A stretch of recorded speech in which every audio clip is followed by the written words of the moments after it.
ನಮಸ್ತೆ. ಕಳೆದ ವರ್ಷ ಆಗಸ್ಟ್‌ನಲ್ಲಿ ಟ್ರಂಪ್ ಭಾರತದ ಮೇಲೆ ತಾರೀಫ್ ವಿಧಿಸಿರುವುದು ನೆನಪಿದೆಯಲ್ಲ? ಹ್ಮ್. ನಮ್ಮ ದೇಶ ಸ್ವಲ್ಪ ಮಟ್ಟಿಗೆ ಪ್ರತಿಕ್ರಿಯೆ ನೀಡಿತ್ತು. ಸ್ವಲ್ಪ ಮಟ್ಟಿಗೆ ಎಂದು ಏಕೆ ಹೇಳುತ್ತಿದ್ದೇನೆ ಎಂದರೆ, ರೂಲ್ಸ್ ಅನ್ನು ತಯಾರು ಮಾಡಿ ಘೋಷಿಸುವ ಭಾರತ ಸರ್ಕಾರವೇ ಈ ಸಂದರ್ಭದಲ್ಲಿ ಸುಮ್ಮನಿತ್ತು.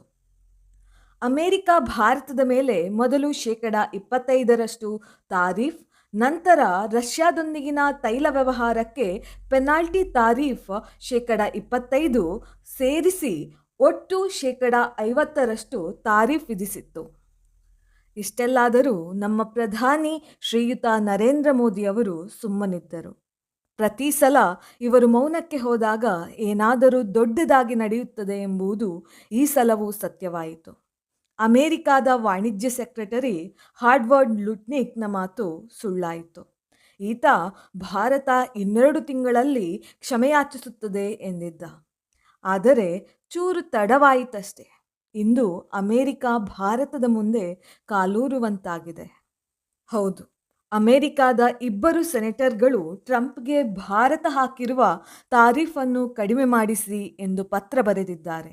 ಅಮೆರಿಕಾದ ಕೆನಡಾ ಗಡಿಯಲ್ಲಿರುವ ನಾರ್ತ್ ಡೆಕೋಟಾದ ಸೆನೆಟರ್ ಕೆವಿನ್ ಕ್ರಾಮರ್ ಮತ್ತು ಮೊಂಟೆನಾದ ಸೆನೆಟರ್ ಸ್ಟೀವ್ ಡೆನ್ನಿಸ್ ಅಲ್ಲಿನ ರೈತರ ಪರ ಟ್ರಂಪ್ಗೆ ಪತ್ರ ಬರೆದಿದ್ದಾರೆ. ಈ ಪ್ರದೇಶವು ಅತಿ ಹೆಚ್ಚು ದ್ವಿದಳ ಧಾನ್ಯವನ್ನು ಬೆಳೆಯುತ್ತದೆ ಮತ್ತು ಭಾರತ ಅತಿ ದೊಡ್ಡ ದ್ವಿದಳ ಧಾನ್ಯಗಳ ಮಾರುಕಟ್ಟೆ. ಟ್ರಂಪ್ನ ಮೊದಲನೇ ಟರ್ಮ್ನ ಭಾರತ ಪ್ರವಾಸ ಸಂದರ್ಭದಲ್ಲಿ ಇಲ್ಲಿನ ರೈತರು ಬರೆದ ತಮ್ಮ ಉತ್ಪನ್ನಗಳಿಗೆ ಮಾರುಕಟ್ಟೆ ಒದಗಿಸಿ ಎಂಬ ಮನವಿ ಪತ್ರವನ್ನು ಸ್ವತಃ ಟ್ರಂಪ್ ನಮ್ಮ ಪ್ರಧಾನಿ ಮೋದಿಯವರಿಗೆ ಹಸ್ತಾಂತರಿಸಿದ್ದರು.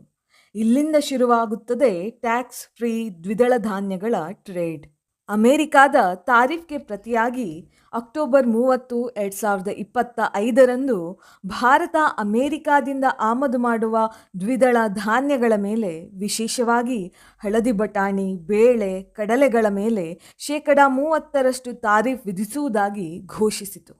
ಮರುದಿನ ಅಂದರೆ ನವೆಂಬರ್ 1, 2025ರಿಂದ ಜಾರಿಗೆ ಬಂತು.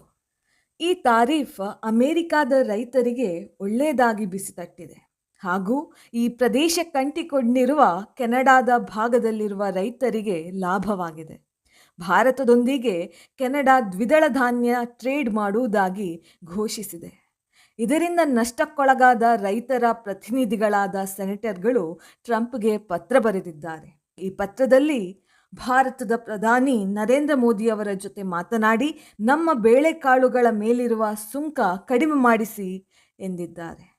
ತಾರೀಫ್ನಿಂದ ಎಷ್ಟು ನಷ್ಟ ಭಾರತಕ್ಕಾಗಿದೆಯೋ ಅಷ್ಟೇ ನಷ್ಟ ಅಮೆರಿಕಕ್ಕಾಗಿದೆ.